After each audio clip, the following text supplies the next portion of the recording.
నమస్కారం. సామాన్యుడు TV news కి స్వాగతం. ఈనాటి వార్తా విశేషాలు. 75వ పుట్టినరోజు సందర్భంగా ఏపీ సీఎం చంద్రబాబు మోదీకి జన్మదిన శుభాకాంక్షలు తెలిపారు. ఈ మేరకు ఎక్స్ లో పోస్ట్ చేశారు. సరైన సమయంలో సరైన నాయకుడు దొరకడం మన అదృష్టమని చెప్పారు. నిబద్ధత, దృఢ సంకల్పంతో దేశాన్ని ఆయన నడిపిస్తున్నారని చంద్రబాబు కొనియాడారు. సబ్కా సాథ్ సబ్కా వికాస్ ఆయన చేపట్టిన సాహసోపేతమైన సంస్కరణ అని పేర్కొన్నారు. ప్రజలు దేశ శ్రేయస్సు పట్ల మోదీకి ఉన్న నిబద్ధత ఎంతో మంది జీవితాలను ప్రభావితం చేస్తుందని తెలిపారు. ఆరోగ్యం, అపరిమిత శక్తితో దేశానికి మరింత సేవ చేయాలని కోరుకుంటున్నట్లు చంద్రబాబు తెలిపారు. విశాఖలో నవంబర్ 14, 15 తేదీలో ఏపీ ప్రభుత్వం ప్రతిష్టాత్మకంగా నిర్వహించనున్న పార్ట్నర్షిప్ సమ్మిట్ 2025లో పాల్గొనాల్సిందిగా గ్లోబల్ లీడర్స్ ని ఆహ్వానిస్తూ మంత్రి లోకేష్ లండన్ లో high profiled investors road show నిర్వహించడం జరిగింది. ఈ రోడ్ షోలో UK deputy high commissioner, tech Mahindra Europe విభాగం ప్రెసిడెంట్, ఐసిఐసిఐ బ్యాంక్ యూకే విభాగం CEO, AP IIC vice chairman and MD, global fund, manufacturing కంపెనీలు, సర్వీస్ ప్రొవైడర్ కంపెనీలకు చెందిన 150 మంది సీఈఓలు, సీనియర్ ఎగ్జిక్యూటివ్లు పాల్గొన్నారు. రాష్ట్రంలో కూటమి ప్రభుత్వం అధికారంలోకి వచ్చిన తర్వాత అమలు చేస్తున్న speed of doing, investors friendly విధానాలు, 15 నెలల కాలంలో రాష్ట్రానికి వచ్చిన భారీ పెట్టుబడులు, కొత్తగా పరిశ్రమల ఏర్పాటుకి గల అవకాశాలని మంత్రి లోకేష్ వివరించారు. స్వస్థ నారీ స్వశక్తి పరివార్ అభియాన్ చరిత్రలో నిలిచిపోతుందని ముఖ్యమంత్రి చంద్రబాబు అన్నారు. మహిళల ఆరోగ్యంపై ప్రత్యేక శ్రద్ధ అవసరమన్న చంద్రబాబు ప్రపంచ దేశాల్లో భారత్ నెంబర్ 1 గా ఉండాలని అన్నారు. రాష్ట్రంలో ఉండే ప్రతి ఒక్కరికి యూనివర్సల్ హెల్త్ ఇన్సూరెన్స్ స్కీమ్ ద్వారా 2.5 లక్షల వరకు బీమా అందిస్తున్నట్లు చంద్రబాబు వివరించారు. పేదవాళ్లందరికీ ఎన్టీఆర్ వైద్య సేవ కింద 25 లక్షల రూపాయలు ఆర్థిక సాయం అందిస్తున్నామని అన్నారు. చాలా వండర్ఫుల్ కాన్సెప్ట్ ని ఇది చరిత్రలో ఎప్పుడూ జ్ఞాపకం ఉంటుంది. ప్రతి ఒక్క నారి, ఒక ఆడబిడ్డల ఆరోగ్యం కోసం ఈ మెడికల్ టెస్టులు తీసుకురావడం చాలా మంచి కార్యక్రమం. వెల్తీ, హెల్తీ, హ్యాపీ సొసైటీ ఉండాలనేది మా ఆకాంక్ష. ఈరోజు ప్రధానమంత్రి గారు ఆ దిశగా పనిచేస్తున్నారు. మేము కూడా దీన్ని సాధించడానికి అన్ని విధాల ప్రయత్నం చేస్తామని చెప్పి మీకు తెలియజేస్తున్నా. మిమ్మల్ని అందరినీ ఒకటే కోరుతున్నా, రాబోయే 15 రోజులు ఇక్కడ ఈ కార్యక్రమం పెద్ద ఎత్తున జరుగుతుంది. మీరందరూ కూడా టెస్టుల్లో పూర్తిగా సహకరించాలి. మిమ్మల్ని టెస్ట్ చేసిన తర్వాత కాంప్రహెన్సివ్ డేటాబేస్ కూడా తయారు చేస్తున్నాం. ఆ డేటాబేస్ ప్రకారం ముందుకు పోతారు. దగ్గర మీరు చూస్తే 20,000 కోట్ల రూపాయలు హెల్త్ బడ్జెట్లో మనం ఖర్చు పెడుతున్నాం. ఇంకొక పక్కన యూనివర్సల్ హెల్త్ ఇన్సూరెన్స్ స్కీమ్ తీసుకొచ్చాం. ఎక్కడికక్కడ మనం ఈరోజు ఒక వినూత్నమైన కార్యక్రమానికి రాబోయే రోజుల్లో శ్రీకారం చుడుతున్నాం. ఆ ప్రోగ్రాం మీరు చూస్తే సంజీవని, బిల్ గేట్స్ ఫౌండేషన్తో వర్కౌట్ చేస్తున్నాం. అదే సమయంలో టీసీఎస్ కూడా పార్ట్నర్గా చేరారు. అన్ని ఇంటిగ్రేట్ చేసి ప్రపంచంలో ఉండే నాలెడ్జ్ తీసుకొచ్చి మీ ఇంటి దగ్గరనే మీ ఆరోగ్యాన్ని కాపాడే విధంగా సంజీవని ద్వారా ఇంటిగ్రేట్ చేయబోతున్నాం. మీరు ఒక్క విషయం, అందరి రాష్ట్రంలో ఉండే 5 కోట్ల మంది రికార్డ్స్ అన్ని కూడా ఇచ్చేస్తాం. కొంతమంది వల్నరబుల్ పేషెంట్స్ ఉంటే మెడికల్ టెస్టులు కూడా చేసి అక్కడి నుంచి ఏ విధంగా preventive, curative, cost effective monitoring అవన్నీ చేస్తున్న వేరబుల్స్ కూడా వచ్చాయి. దీనివల్ల ఖర్చు తగ్గుతుంది, అనవసరమైన ప్రయాస తగ్గుతుంది. నేను ఈ సందర్భంగా నిర్మలా సీతారామన్ గారిని అభినందిస్తున్నా. హెల్త్ ఇన్సూరెన్స్కి టోటల్గా జీఎస్టీ ఎగ్జామ్ చేశారు. అంటే మనం పెట్టుకునే డబ్బులు అది కూడా తగ్గింది. I'm very happy. కామన్ మ్యాన్కి ఆరోగ్యాన్ని కాపాడాలని దీనికి కూడా ఒక నిర్ణయం. అచంచలమైన క్రమశిక్షణ, నిబద్ధతతో ప్రధాని మోదీ దేశానికి మార్గదర్శక శక్తిగా ఎదిగారని ఉప ముఖ్యమంత్రి పవన్ కళ్యాణ్ కొనియాడారు. మోదీకి ఎక్స్ వేదికగా పుట్టినరోజు శుభాకాంక్షలు తెలిపారు. మన సంస్కృతి, వారసత్వం పట్ల ప్రతి భారతీయుడు గర్వించేలాగా మోదీ చేశారని, ఆత్మ నిర్భర్ భారత్ కోసం అవిశ్రాంత కృషి చేస్తున్నారని ప్రశంసించారు. పేదల పట్ల కరుణ, దేశాన్ని పురోగతి వైపు నడిపించడంలో మోదీ సంకల్పం ఎప్పటికీ గుర్తుంటాయని చెప్పారు. మోదీకి దీర్ఘాయుష్యుతో పాటు దేశాన్ని నడిపించే శక్తి ఇవ్వాలని దేవుణ్ణి ప్రార్థిస్తున్నట్లు పవన్ వీడియో విడుదల చేశారు. Under Modi's leadership, Bharat is on the path of becoming a Vishwa Vijeta.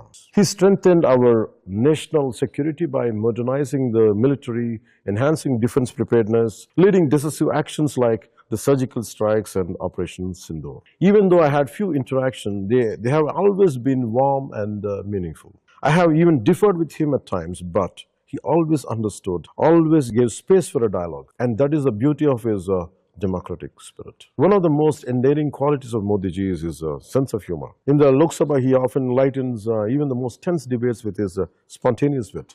His speeches are not only visionary, but also filled with natural humor and warmth. Even when faced with trolls or negative feedback, he approaches it in a constructive, often witty manner, a remarkable lesson in leadership for all of us. Wishing our Honorable Prime Minister Modi ji a very దేశంలోని 140 కోట్ల మందికి వర్తించే జీఎస్టీపై పెద్ద నిర్ణయం తీసుకున్నామని కేంద్ర ఆర్థిక మంత్రి నిర్మలా సీతారామన్ తెలిపారు. జీఎస్టీ కౌన్సిల్ నిర్ణయాలు ఈ నెల 22 నుంచి అమల్లోకి వస్తాయని చెప్పారు. విశాఖపట్నంలోని మధురవాడలో జీఎస్టీ సంస్కరణలపై నిర్వహించిన సమావేశంలో నిర్మలా సీతారామన్ మాట్లాడారు. ఇప్పటికే అనేక రంగాల్లో జీఎస్టీ ప్రయోజనాలు చేకూరాయి. 4 స్లాబ్ నుంచి 2 స్లాబ్కి తగ్గించాం. 12% ఉండే వస్తువులు దాదాపు 99%, 5% స్లాబ్ పరిధిలోకి తీసుకువచ్చాం. 28% స్లాబ్లో ఉండే సిమెంటుతో సహా 80% వస్తువులు 18% స్లాబ్ పరిధిలోకి తెచ్చాం. 2017కి ముందు 17 రకాల పన్నులు ఉండేవి. వాటిపై 8 సెస్లు కూడా ఉండేవి. ఉదాహరణకి 2017కి ముందు సబ్బు ధర ఒక్కో రాష్ట్రంలో ఒక్కోలా ఉండేది. అన్నిటిని కలిపి దేశవ్యాప్తంగా ఒకే పన్ను 4 స్లాబ్ల రూపంలో తీసుకువచ్చిందే జీఎస్టీ అని తెలిపారు. ఇప్పుడు వరకు ఎగ్జిస్టింగ్ స్కీమ్ ఏంటండి? 4 రేట్ ట్యాక్స్ 5, 12, 18 and 28. దాని అన్నిటినీ కూడా ఇవాళ 5 and 18 రెండే రేటు ఉంటాయి. 12% ట్యాక్స్. దాంట్ నుంచి 99% ఐటమ్ ఇవాళ 5% కొత్త ప్రపోజల్ వెళ్ళిపోయాయి. ఈ 28% ఉన్నటువంటి ఐటమ్స్ మీరు చూస్తే 90% ఐటమ్స్ 18కి వచ్చేసాయి. జిఎస్టీ ద్వారా మనకు వచ్చింది ఇన్కమ్.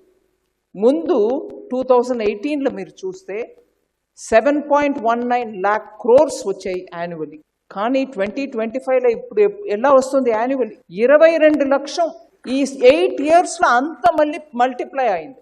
అంటే 132% గ్రోత్ ట్యాక్స్ పేయర్స్లో, 207% ఇంక్రీస్ రిసీట్స్లో. So that is the impact of GST. ఇప్పుడు వచ్చే న్యూ జెన్ ట్యాక్స్ ద్వారా మనకు 2 లక్షం కోటి వరకు ఇంజెక్ట్ అవుతుంది ఎకానమీ. జనం చేతిలో డబ్బు ఉంటుంది. 5 ఫిల్టర్స్ పెట్టుకున్నాం యాజ్ అ పాలసీ ఇండికేటర్. ఈ 5 ఇండికేటర్స్ ద్వారా మొత్తం జిఎస్టీ ఎక్కడెక్కడ ఇంపాక్ట్ అవుతుందో అవన్నిటినీ మళ్ళీ అనలైజ్ చేసాం. సిమెంట్ పెయింట్ 30% ఉండింది యూపీఏ టైంలో, ఇవాళ అది 18కి వచ్చింది. టీవీ, ఫ్రిడ్జ్, వాషింగ్ మెషిన్ 30% ఉండింది యూపీఏ గవర్నమెంట్లో, ఇవాళ 18. కాస్మెటిక్స్ 30లో ఉండింది, ఇవాళ 5కి వచ్చింది. రెస్టారెంట్స్ 21% ఉండింది యూపీఏలో, ఇవాళ 5. ఫుట్వేర్ 18% ఉండింది, ఇవాళ 5కి వచ్చింది. శానిటరీ ప్యాడ్స్ 13లో ఉండింది, ఇవాళ 0. అలాగే చాక్లెట్స్ 30% ఉండింది, 18కి వచ్చింది. Detergents, tooth paste, shampoo, coffee 30 ఉండింది, 5%కి వచ్చింది. మినరల్ వాటర్ 28లో ఉండింది, 5కి వచ్చింది. ప్లైవుడ్, శానిటరీ వేర్ 21కు ఉండింది, 5%కి వచ్చింది. మిఠాయిలు 18కు ఉండింది, 5కి వచ్చేసి. ఫర్టిలైజర్, యూరియా 12లో ఉండేది, ఇవాళ 5కి వచ్చింది. 140 crore citizens will have to benefit. ఈ బెనిఫిట్ అందరికి అందాలండి, అది మన బాధ్యత. We'll have to implement it. October 2 నుంచి ప్రభుత్వ కార్యాలయాల్లో ప్లాస్టిక్ నిషేధిస్తామని పురపాలక మంత్రి నారాయణ తెలిపారు. డిసెంబర్ 31 నాటికి రాష్ట్రంలో చెత్తను పూర్తిగా తొలగించేస్తామని చెప్పారు. ఇందుకోసం స్వచ్ఛాంధ్ర కార్పొరేషన్ ఆధ్వర్యంలో నేటి నుంచి అక్టోబర్ 2 వరకు నిర్వహించే స్వచ్ఛత హీ సేవ అవగాహన కార్యక్రమంలో ఆయన పాల్గొన్నారు. రోడ్లను శుభ్రం చేసే ఎలక్ట్రికల్ బైక్స్ నడిపారు. రాష్ట్రంలో ఏ రోజు చెత్త ఆ రోజు ప్రాసెస్ అయ్యేలాగా 50 ప్రాసెసింగ్ సెంటర్లు పెడుతున్నామని స్వచ్ఛాంధ్ర కార్పొరేషన్ చైర్మన్ పటాభి తెలిపారు. త్వరలోనే రాష్ట్రంలో రీసైక్లింగ్ పార్కు చేపట్టబోతున్నట్లు తెలిపారు. శ్రమదానం చేయాలనే కార్యక్రమం దీంట్లో పెట్టారు. ఏవైతే నిర్లక్ష్యంగా వదిలేశారో ప్లేసులు, ఆ ప్లేసుల్ని శుభ్రపరచడం. గుంటూరు కానీ, విజయవాడ కానీ, విశాఖపట్నం కానీ ఎక్కడ డంప్ యార్డ్స్ లేవు. రాజమండ్రి, నెల్లూరు, అదేవిధంగా కడప, కర్నూలు. అంతేకాకుండా గుంటూరు ప్లాంట్ యొక్క కెపాసిటీ ఎక్సెస్ అయిపోయిందని మరొకటి విజయవాడ, తిరుపతి. ఇవన్నీ కూడా రాబోయే 2 సంవత్సరాలు వస్తున్నాయి. ఇవి వస్తే ఈ రాష్ట్రంలో ఎక్కడ కూడా అసలు చెత్త కుప్పలు అంటూ ఉండవు. వచ్చిన చెత్త ఎప్పటికప్పుడు క్లీన్ చేస్తారు. గత ప్రభుత్వం చెత్త పన్నేసింది, కానీ చెత్త తీలా. 85 లక్షల చెత్తను వదిలేసిపోయింది. నిన్నటికి 83 లక్షలు పూర్తయిపోయింది. మరొక 5 రోజుల్లో ఆ 2 లక్షలు కూడా పూర్తయిపోతుంది. ఇది సర్ఫేస్ వరకు. సర్ఫేస్ కింద ఇంకా మరొక 15 నుంచి 20 లక్షలు ఉంది. అది కూడా December 31 పూర్తి చేస్తున్నారు. గుంటూరు పశ్చిమ నియోజకవర్గం 18వ డివిజన్ రామనామ క్షేత్రం సమీపంలోని భారతమాత విగ్రహం వద్ద భారత ప్రధాని శ్రీ నరేంద్ర మోదీ జన్మదినాన్ని ఘనంగా జరిపారు.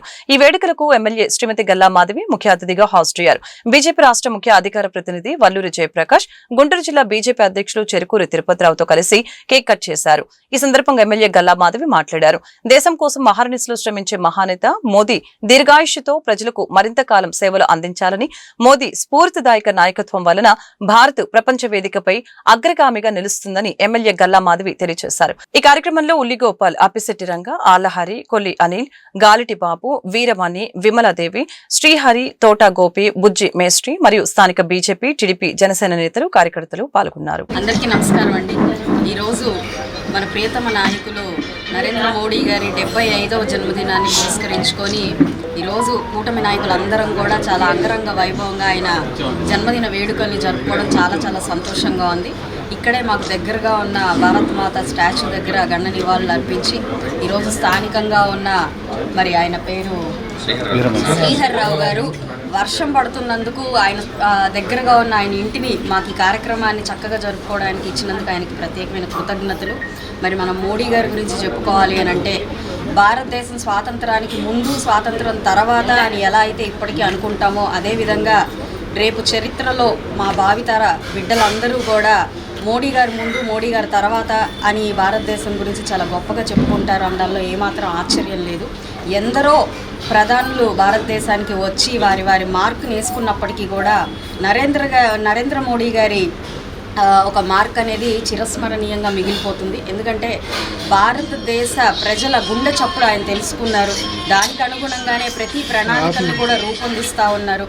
భారతదేశ ఆత్మగౌరవాన్ని నిలబెట్టిన ప్రథమ వ్యక్తుల్లో ఎవరైనా ఉన్నారు అంటే నరేంద్ర మోడీ గారు అని చెప్పుకోవడంలో ఏమాత్రం ఆశ్చర్యం లేదు. ఆయన సారథ్యంలో ఈరోజు ఆయన ఆశీర్వాదంతో ఈ ఆంధ్ర రాష్ట్రం కూడా ముందుకు వెళ్తున్నందుకు నిజంగా చాలా సంతోషంగా ఉంది.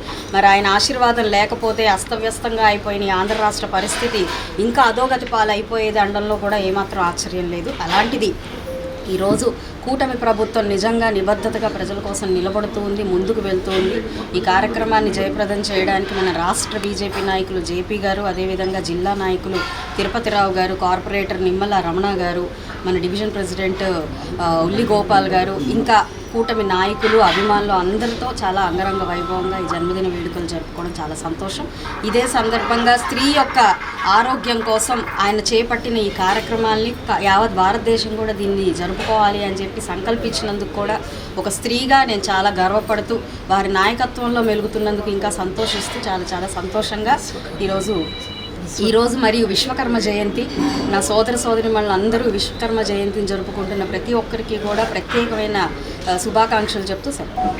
ఈరోజు మన ప్రియతమ ప్రధానమంత్రి నరేంద్ర మోదీ గారి 75వ జన్మదినోత్సవం సందర్భంగా మన గుంటూరు వెస్ట్ నియోజకవర్గంలో వాళ్ళ భరతమాత విగ్రహం దగ్గర శ్రీహరి గారి గృహంలో ఈ కార్యక్రమాన్ని భారీ ఎత్తున మన మిత్రపక్షాలైనటువంటి తెలుగుదేశం, అదేవిధంగా జనసేన మిత్రులందరూ కూడా కలిసి సెలబ్రేట్ చేసుకోవటం చాలా ఆనందంగా ఉంది. ఈ కార్యక్రమానికి ముఖ్య అతిథిగా విచ్చేసినటువంటి ప్రీతమ నాయకురాలు మన సోదరి అయినటువంటి గల్లా మాధవి గారికి, అదేవిధంగా జిల్లా అధ్యక్షుడు తిరుపతిరావు గారు, కార్పొరేటర్ అయినటువంటి రమణ గారు, అదేవిధంగా ఉల్లి గోపాల్ గారు, గాలేటి బాబు గారు, అనిల్ గారు, ఇతర పెద్దలందరికీ కూడా ఈ సందర్భంగా నరేంద్ర మోదీ గారి తరఫున కృతజ్ఞతలు, ధన్యవాదాలు తెలియజేస్తాం. ముఖ్యంగా నరేంద్ర మోదీ గారు వారు 75 సంవత్సరాల కాలంలో 8వ సంవత్సరంలో వారు ఆర్ఎస్ఎస్లో చేరటం, ఆనాటి నుంచి ఇవాళ వరకు కూడా ఈ దేశం కోసమే అంకితమైనటువంటి వ్యక్తిగా మనందరికీ కూడా తెలిసినటువంటి విషయం.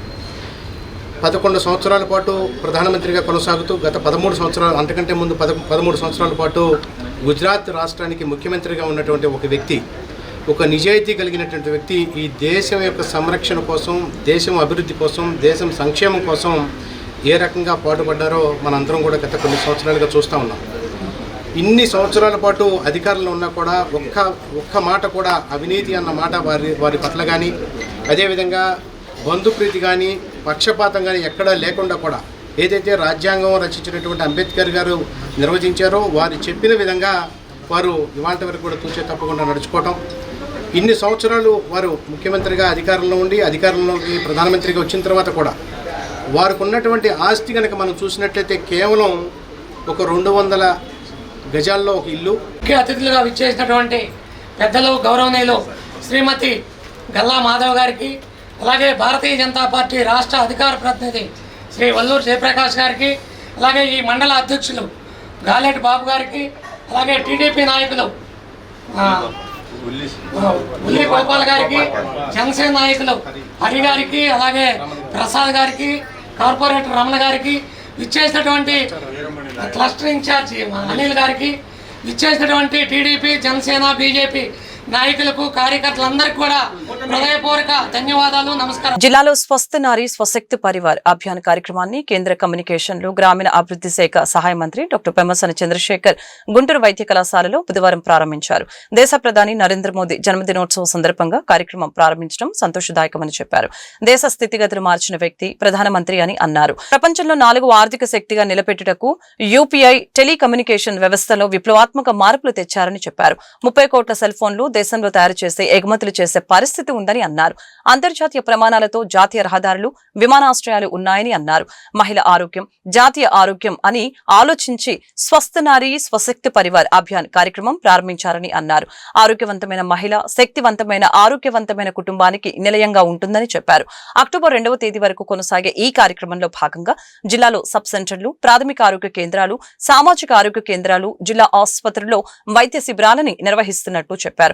ఆయుష్మాన్ భారత్ కార్యక్రమం కింద జిల్లాలో ఇప్పటి వరకు 8.60 లక్షల మంది నమోదయ్యారని, 100% నమోదు అయ్యి సద్వినియోగం చేసుకోవాలని ఆయన కోరారు. దేశ గతిని మార్చే నాయకులు ఈ ప్రపంచంలో అతి తక్కువ మంది ఉంటారు. అలాంటి వ్యక్తుల్లో మొట్టమొదటి వ్యక్తి తన జీవితాన్ని మొత్తం పూర్తిగా దేశ ప్రజల కోసం త్యాగం చేసినటువంటి వ్యక్తి శ్రీ ప్రధానమంత్రి నరేంద్ర మోదీ గారు. వారిని మనస్ఫూర్తిగా మీరందరూ కరతాళ ధ్వనులతో చప్పట్లు కొట్టాను. ఎందుకంటే నేను ఏది పడితే అది ఎవరిని పడితే అది పొగట్టం అని కాదు. నేను అమెరికాలో ఉన్నాను. అమెరికాలో ఉన్నప్పుడు 25 సంవత్సరాలు ఉన్నాను, 2001 నుంచి 2024 వరకు. మొదటి 10-15 సంవత్సరాలు అక్కడ ఎవరికి దీపావళి అంటే తెలిసేది కాదు. అలాంటిది ఈ రోజున అమెరికా మొత్తం దీపావళి సెలవిచ్చి సెలబ్రేట్ చేసుకునే విధంగా చేసినటువంటి వ్యక్తి నరేంద్ర మోదీ గారు. ఆ 24 సంవత్సరాల ప్రయాణంలో ఒక ఇండియన్ అంటే ఆ గౌరవాన్ని తీసుకొచ్చినటువంటి వ్యక్తి కూడా ప్రధానమంత్రి మోదీ గారు. మరి అవి కాకుండా ఇక్కడ చూసుకుంటే ఇందులో చాలా మంది చదువుకునే విద్యార్థులు ఉన్నారు. మీరు ఈ వయసులో మీకు రాజకీయాలు మీద అవగాహన ఉండకపోవచ్చు. సమాజంలో కొన్ని మార్పులు ఎందుకు వస్తాయి, ఎలా వస్తాయి అనేది తెలియకపోవచ్చు. అయినా కూడా తెలుసుకోవాలి. ఎందుకంటే అతి తక్కువ మంది నాయకులు వారి జీవితాన్ని పూర్తిగా త్యాగం చేసి కష్టపడతారు. ఈరోజు భారత్ 4వ ఆర్థిక శక్తిగా ఉంది అంటే ఎక్కడో 10వ నంబర్ పైన ఉండేదాన్ని 4వ దానికి తీసుకొచ్చారు కేవలం 11 సంవత్సరాల్లో.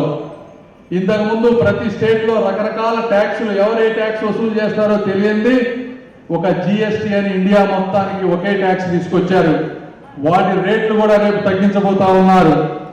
యూపీఐ ప్రతి ఒక్కరు ప్రపంచంలో ఎక్కడా లేని విధంగా ఇండియాలో ఉన్న ప్రతి ఒక్కళ్ళు కూడా యూపీఐ ద్వారా ఈ రోజున ఎక్కడ కావాలంటే ఎక్కడ మనీ ట్రాన్స్ఫర్ చేసుకునే విధానం. టెలికాంలో ఒక విప్లవం. ఒకప్పుడు 5-6 కోట్ల సెల్ ఫోన్లు మనం ఇంపోర్ట్ చేసుకునే వాళ్ళం. ఈరోజు 30 కోట్ల సెల్ ఫోన్లు ఇండియాలో తయారు చేసి ఈ కార్యక్రమాన్ని ఈరోజు ప్రారంభించడం చాలా సంతోషమైనటువంటి విషయం. ఈ కార్యక్రమానికి ముఖ్య అతిథులుగా విచ్చేసినటువంటి పెద్దలు కేంద్ర మంత్రి వర్యులు పెమ్మసాని చంద్రశేఖర్ గారికి, అలాగే ఈపీఎంఎస్ ఎండీ ఉన్నటువంటి గిరీష గారికి, అలాగే జిల్లా కలెక్టర్ కొత్తగా విచ్చేసినటువంటి తమీం అన్సారియా గారికి హృదయపూర్వకమైనటువంటి స్వాగతం పలుకుతూ అలాగే జెడ్పీ చైర్మన్ ఉన్నటువంటి ఎన్రి కృష్ణ గారికి, డిప్యూటీ మేయర్ గారికి, అలాగే వేదిక మీద ఉన్నటువంటి పెద్దలు, గుంటూరు నగర ప్రజలకు సుపరిచితులు తులసి రామచంద్రబాబు గారికి, అలాగే టీసీఎంఎస్ చైర్మన్ ఉన్నటువంటి వడ్రవరం హరిబాబు గారికి, ముందున్నటువంటి ఈ కార్యక్రమాన్ని ఏర్పాటు చేసినటువంటి జీజీఎస్ సూపరింటెండెంట్ రమణ గారికి, అలాగే డిఎంహెచ్ఓ గారికి, ఇతర పెద్దలకు, పాత్రికేయ మిత్రులందరికీ కూడా నమస్కారాలు తెలియజేస్తూ, ఇది ఒక మంచి కార్యక్రమం. భారతదేశంలో ముఖ్యంగా మహిళల ఆరోగ్యం పట్ల అనేక రకాలుగా మనందరం కూడా చూస్తూ ఉన్నాం. గతంలో ఏదైతే దీపం పథకం ఈరోజు ఆరోగ్యానికి, మహిళలు వంట చేసేటప్పుడు కూడా వాళ్ళ ఆరోగ్యాన్ని దెబ్బతినేటువంటి ప్రమాదం ఉంది కట్టెల పొయ్యి మీద. అటువంటి వాటిని ఇరాడికేట్ చేయాలని, తగ్గించాలనేటువంటి ఆలోచనతో గ్యాస్ సిలిండర్స్ ఇచ్చేటువంటి ఒక పథకాన్ని రూపుదిద్దుకొని ఈ రోజు మనం చాలా సంవత్సరాలు చూస్తూ ఉన్నాం. అటువంటి మంచి కార్యక్రమాల్ని భారతదేశంలో ప్రవేశపెట్టి మహిళలకు అనేక రకాలుగా ఆరోగ్య కల్పన కోసం ఈరోజు స్వస్థ నారీ స్వశక్త పరివార్ అనేటువంటి నినాదంతో ఈ కార్యక్రమాన్ని తీసుకోవడం జరిగింది. ఈ కార్యక్రమాన్ని దేశవ్యాప్తంగా ఈరోజు ప్రారంభిస్తూ ముఖ్యంగా అనేక విషయాల మీద, ముఖ్యంగా మహిళల ఆరోగ్యానికి ప్రాధాన్యం ఇవ్వడంతో పాటు కుటుంబం, సమాజం బలోపేతం కోసం మహిళల ఆరోగ్యం అనేది చాలా ముఖ్యమైనటువంటి అంశం అనేటువంటి విషయాన్ని మీ అందరి ద్వారా. జపాన్ దేశంలోని హ్యోగో మెడికల్ యూనివర్సిటీ కోపే క్యాంపస్ లో జరిగిన ప్రతిష్టాత్మకమైన అంతర్జాతీయ ఆసియా పసిఫిక్ స్ట్రోక్ కాన్ఫరెన్స్ 2025 భారతదేశం తరపున ఆహ్వానిత స్పీకర్ గా Indian stroke association president doctor P Vijaya ప్రాతినిధ్యం వహించారు. లలిత సూపర్ స్పెషాలిటీ హాస్పిటల్లో ఏర్పాటు చేసిన మీడియా సమావేశంలో డాక్టర్ పి విజయ ఆసియా పసిఫిక్ స్ట్రోక్ కాన్ఫరెన్స్ కి సంబంధించిన వివరాలని వెల్లడించారు. ఐఎస్సీఏ ప్రెసిడెంట్ గా తాను తలపెట్టిన brain stroke time to act అవగాహన కార్యక్రమాన్ని ఈ కాన్ఫరెన్స్ లో పరిచయం చేసినట్లు వారు తెలిపారు. సుదీర్ఘంగా జరిగిన ఈ కాన్ఫరెన్స్ లో స్ట్రోక్ కి సంబంధించిన పూర్తి స్థాయిలో ప్రెజెంటేషన్ నిర్వహించినట్లు తెలిపారు. ఆసియా పసిఫిక్ దేశాలు నిర్వహించిన ఈ కాన్ఫరెన్స్ లో తనకు లభించిన అరుదైన గౌరవం గర్వకారణమని వారు వివరించారు. నేను ఏషియా దేశాల్లో ఎక్కువగా యువత ఉంటారు. ఈ పరాలసిస్ అనేది మనకి ఏషియా దేశాల్లో తొందరగా వస్తుంది. అమెరికాలో యూరోప్లోనేమో 70 ఏళ్ళకి 60 ఏళ్ళకి వస్తుంటే మనకు ఆసియా దేశాల్లో 40 ఏళ్ళకే జబ్బులు స్టార్ట్ అయిపోతున్నాయి. అందుకని దీని మీద ప్రత్యేకంగా మనకి పరిశోధనలు జరిపి దీని నివారణకి చర్యలు చేపట్టాలనే ఉద్దేశంతో ఈ ఏషియా పసిఫిక్ ఆర్గనైజేషన్ మొదలైందనమాట. ఈ సందర్భంగా నా ఒక సూచన మేరకు 20 దేశాలు ఉంటాయి సభ్య దేశాలు ఏపీఎస్ఓలో. 20 దేశాల రౌండ్ టేబుల్ కాన్ఫరెన్స్ అనేది ఒకటి ఫస్ట్ టైం మొట్టమొదటిసారిగా ఈ కాన్ఫరెన్స్లోనే ఆర్గనైజ్ చేశారు. మనం చెప్పినందుకు ఇది గుర్తుగా మనల్ని ఇది గుర్తించడమే కాకుండా వాళ్ళందరూ కూడా ఏషియా ప్రెసిడెంట్ అయిన ఏపీఎస్ఓ ప్రెసిడెంట్ ఆవిడ ప్రత్యేకంగా మమ్మల్ని అభినందించారు. అందులో ఏం చేశారంటే మనకు అరగంట కేటాయించారు మాట్లాడటానికి, మిగిలిన అన్ని దేశాలకు కలిపి అరగంట కేటాయించారు. సో నేను వెళ్ళినప్పుడు వాళ్ళ విషయంలో మనం ఇక్కడ భారతదేశంలో మేము చేస్తున్న కృషి ఎట్లా అయితే మనం ఇండియన్ స్ట్రోక్ అసోసియేషన్ ఇక్కడ పెరాలసిస్ని నివారించడానికి, ప్రజల్లో అవగాహన తేయటానికి, గుర్తించడం ఎట్లాగా, దాని ట్రీట్మెంట్స్ ఎలా తీసుకోవాలి, రాకుండా ఎలా చేయాలి అనే దానికి మనకి మీకు తెలిసి మీ అందరికీ చెక్ బీపీ స్టాప్ స్ట్రోక్ అనే ప్రోగ్రాం మనం పెట్టాము. 18 ఏళ్ళ నుంచి ప్రతి వాళ్ళు బీపీ చూపించుకుంటే సగం పెరాలసిస్లు రావు అనేసి ఇలాంటి కొత్త కొత్త కాన్సెప్ట్స్ కూడా మనం భారతదేశంలో వేరియస్ స్టేట్స్లో చేస్తున్న విషయము వాళ్ళకి అక్కడ అన్నీ వివరించాము. మన పవర్ పాయింట్ ప్రజెంటేషన్తో వివరించాము. వాళ్ళు కూడా చాలా ఇంప్రెస్ అయ్యి వాళ్ళు కూడా కొన్ని సలహాలు సూచనలు వాళ్ళ దేశంలో చేసే ఏం చేస్తారనేది ఇదంతా there was a very good discussion. ఎలాగ మనం కోఆపరేట్ చేసుకుని ఇవన్నీ ముందుకు తీసుకెళ్ళాలి అనేది చర్చించాము. ఇంతేకాకుండా సైంటిఫిక్ సెషన్స్ జరుగుతాయి. అంటే ఒక్కొక్క భాగంలో నేను 2 విషయాల మీద మాట్లాడాను. ఒకటి స్త్రీలలో వచ్చే పక్షవాతం. అన్ఫార్చునేట్లీ ఏంటంటే ఈ పక్షవాతం అనేది స్త్రీలలో ఎక్కువగా సీరియస్గా వస్తుంది. 60% మరణాలు పక్షవాతంతో మరణాలు స్త్రీలలో జరుగుతుంది. ఎందుకంటే వాళ్ళకి పెరాలసిస్ రావటం అనేది తీవ్రంగా వస్తుంది, రికవరీ కూడా చాలా తక్కువగా ఉంటుంది మగవాళ్ళతో కంపేర్ చేస్తే. అంతేకాకుండా స్త్రీలలో ఉండే ప్రత్యేకమైన సమస్యలు అంటే ప్రెగ్నెన్సీ అప్పుడు, డెలివరీలప్పుడు ఉండే హార్మోన్ల తేడా మూలంగా, లేకపోతే పిల్లలు పుట్టడానికో ఇంకో విషయానికో వాడే హార్మోన్ ట్రీట్మెంట్ల మూలంగా కూడా పక్షవాతాలు వస్తున్నాయని గుర్తించారు. ఈ మధ్యకాలంలో పీసీఓడి అనేది మీ అందరికీ కొంచెం తెలిసే ఉంటుంది. పాలిసిస్టిక్ ఓవేరియన్ సిండ్రోమ్ అనేది ఒక సమస్య 20-25% ఆడపిల్లల్ని చాలా ఇబ్బంది పెడుతోంది. ఈ జబ్బు కూడా కార్డియోవాస్కులర్ లింక్ అని గమనించారు. పరిశోధనలో తేలింది ఏంటంటే ఈ సమస్య ఉన్న వారికి మెటబాలిక్ సిండ్రోము, హార్ట్ అటాక్సే కాకుండా మావోయిస్టులు తుపాకీ వదిలి శాంతి చర్చలకు వస్తామని అనటాన్ని స్వాగతిస్తున్నామని సిపిఐ జాతీయ కార్యదర్శి నారాయణ తెలిపారు. గుంటూరులోని సిపిఐ జిల్లా పార్టీ కార్యాలయంలో ఏర్పాటు చేసిన మీడియా సమావేశంలో వారు మాట్లాడారు. ప్రధాని మోదీ నక్సలైట్లపై చేసిన వ్యాఖ్యలను ఖండిస్తున్నామని, నక్సలైట్ల పేరుతో గిరిజనుల్ని చంపటాన్ని తాము తీవ్రంగా వ్యతిరేకిస్తున్నామని అన్నారు. కేంద్రం సానుకూలంగా నక్సలైట్లతో చర్చలు జరపాలని ఆయన డిమాండ్ చేశారు. మేము అదే సిద్ధాంతాన్ని ఫాలో అవుతున్నాం, నక్సలైట్లు అదే సిద్ధాంతాన్ని ఫాలో అవుతున్నారు. కార్యాచరణలో మాకు వాళ్ళ తేడా ఉంది కాబట్టి మేము ఆ కార్యాచరణ కాకుండా మేము జనసేవలో కలవమని మేము చెప్తా ఉన్నాం. అయితే దాన్ని బట్టి ఏంటంటే ఇప్పుడు వాళ్ళని చంపినంత మాత్రాన ఫిలాసఫీని చంపలేరు కదా, మార్క్సిస్ట్ ఫిలాసఫీని చంపగలరా? ఇది సాధ్యమవుతుందా? అది ప్రపంచవ్యాప్తంగా ఉంది, దేశాలు విస్తరిస్తూ ఉన్నాయి. ఇప్పుడు మరి చైనా, కొరియా, రష్యా కలిసిన తర్వాత కమ్యూనిస్టు ఇన్ఫ్లుయెన్స్ ఇంకా పెరుగుతూ ఉంది. అమెరికా ట్రంపే భయపడిపోయి గందరగోళంగా వణుకుతున్నాడు. అందువల్ల నక్సలిజాన్ని మీరు చంపలేరు. నక్సలైట్ల పేరుతోటి గిరిజనులు చంపవచ్చు. మీరు గిరిజనులు చంపడానికి మీరు పెట్టారు. చిత్తం శివుడి పైన, చూపు ప్రసాదం పైన అన్నట్టుగా చూపించేదేమో నక్సలైట్ని, చంపేదేమో ట్రైబల్స్ని. ఎందుకంటే ట్రైబల్స్ ఖాళీ చేసిపోవాలా, ఫారెస్ట్ అంతా వాళ్ళు ఖాళీ చేసి వెళ్ళిపోతే సంపన్నమైనటువంటి మినరల్ గ్రౌండ్ సంపద వాళ్ళకి అప్పగించవచ్చు. అలాంటి సంపదని అప్పగించడానికి ఉపయోగపడే పద్ధతిలో అడవులు ఖాళీ చేయించాలి, నల్లమల అడవులు ఖాళీ చేయించాలి, మణిపూర్ అడవులు ఖాళీ చేయించాలి, బస్తర్ అడవులు ఖాళీ చేయించాలి.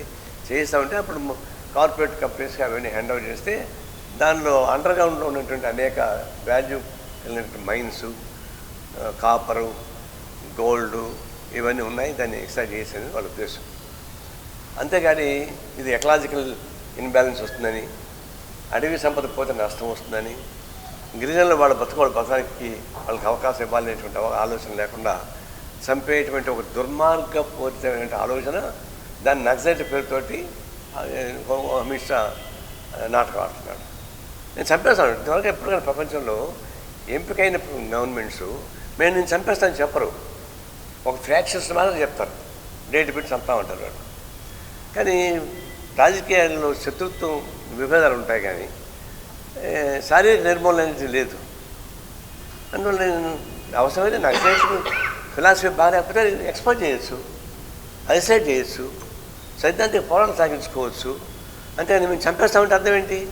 నీకు చెంబలి వ్యాలీ డకాయిట్స్కి, ఫ్రాక్షన్స్కి ఎంపికైనటువంటి ప్రభుత్వానికి తేడా ఏముంది? ఇంకా మేము కూడా చెంబలి వ్యాలీ డకాయిట్స్ అక్కడ వెళ్ళిపోయారు, ఇప్పుడు అధునాతకం మేము చెంబలి వ్యాలీ డకాయిట్కి వచ్చామని చెప్పేసి ప్రకటించుకున్నది వేరు. ఇది ఆ అప్రోచే కరెక్ట్ కాదు, అది రాజకీయ అప్రోచ్ కాదు, అది అమిత్ షా రాజకీయ నాయకుడు కాదు, అది ప్రాబ్లం. అతని బ్యాక్గ్రౌండ్ క్రిమినల్. గుంటూరు జిల్లాలోని బీసీలతో పాటు విశ్వకర్మ వర్గీయులు ఆర్థిక అభివృద్ధికి, ఉపాధికి ప్రత్యేక కార్యాచరణ సిద్ధం చేస్తామని కలెక్టర్ అన్సారియా వెల్లడించారు. బుధవారం జిల్లా కలెక్టరేట్ కార్యాలయంలో జరిగిన విశ్వకర్మ జయంతి కార్యక్రమంలో ఆమె మాట్లాడారు. విశ్వకర్మ వర్గీయుల సమస్యల్ని ఆమె ఆలకించారు. అనంతరం ఆమె విశ్వకర్మ చిత్రపటానికి పూలమాలలు వేసి ఘనంగా నివాళులర్పించారు. అనంతరం కార్పొరేషన్ ద్వారా ఉపాధి రుణాలను అందించి వారి సమగ్ర ఆర్థిక అభివృద్ధికి చర్యలు తీసుకుంటామని కలెక్టర్ అన్సారియా అభయం ఇచ్చారు. ఈరోజు విశ్వకర్మ జయంతిని స్టేట్ ఫంక్షన్గా అనౌన్స్ చేసి స్టేట్ గవర్నమెంట్ ఇచ్చిన ఆదేశాల మేరకు మన గుంటూరు డిస్ట్రిక్ట్ కలెక్టరేట్లోనే విశ్వకర్మ జయంతి ఘనంగా నిర్వహించడం జరిగింది. ఈ శుభ సందర్భంగా అందరికీ కూడా శుభాకాంక్షలు తెలియజేస్తున్నాను. అదేవిధంగా డిపార్ట్మెంట్ ద్వారా అమలు చేస్తున్న అన్ని వెల్ఫేర్ స్కీమ్స్ని కూడా, అదేవిధంగా బీసీ కార్పొరేషన్ ద్వారా అమలు చేస్తున్న స్కీమ్స్ని కూడా సక్రమంగా మన గుంటూరు జిల్లాలో అమలు చేస్తామని ఈ సందర్భంగా తెలియజేస్తున్నాను. అదేవిధంగా ఇక్కడికి వచ్చిన సంఘ నాయకులు ఇంకా ప్రజలు కూడా కొన్ని రిక్వైర్మెంట్స్ కూడా చెప్పడం జరిగింది.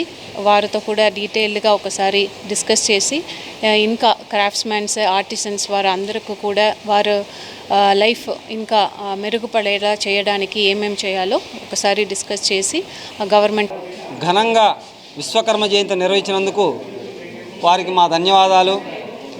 అలాగే ఈ గుంటూరు పట్టణంలో విశ్వబ్రాహ్మణులు అనేవాళ్ళు మొత్తం 30-35 వేల మంది ఉన్నారమ్మా.